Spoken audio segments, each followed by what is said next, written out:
If you didn't plan in when you were going to do it, you had no intention of doing it. A few weeks ago, I was at the quarterly meetup for the coaching program that I'm part of. And the coach said something in that meetup that initially triggered me.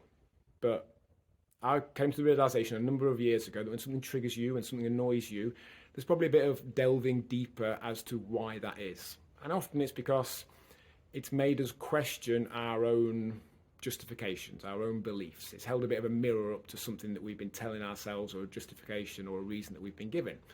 We don't generally get annoyed when someone says something that we don't think is actually true.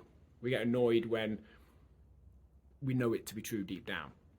And what the coach said was exactly what I said as the title of this video, that if you hadn't planned when you were going to do it, you had no intention whatsoever of doing it. So the goals I didn't achieve last quarter, and I'm not achieving for the year as a whole, I hadn't put in my schedule.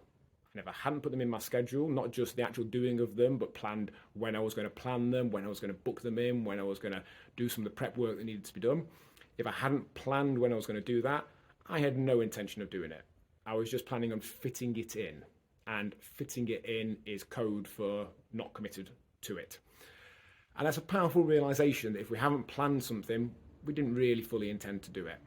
And that hopefully will then make us realize the benefit of then planning those things, of putting them into our schedule, of setting an intention as to when we're going to exercise, as to when we're perhaps going to organize our food for the week, when we're going to meditate, if that's something we're looking into. So if we've gone away from a conversation with me in the club, or from reading a blog, or from watching a video and thought, I'll give meditation a go, but then we haven't scheduled when we were going to do it, we had no intention whatsoever of doing it. If we didn't get any workouts in the week, and at no point had we scheduled when we might get some in, we had no intention whatsoever of doing them.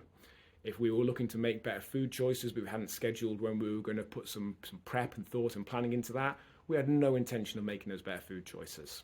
If that triggers anyone, if it annoys them, it's worth asking why. So let's get those things in our schedule. If we don't have a schedule already, if we don't use some sort of calendar, diary, app type thing, then I don't really think that we can give being too busy as justification for not doing something, because we're making no effort whatsoever to look at how that finite resource of time is being allocated. We can't say we don't have enough time to do something if we've made no effort whatsoever to manage our time properly.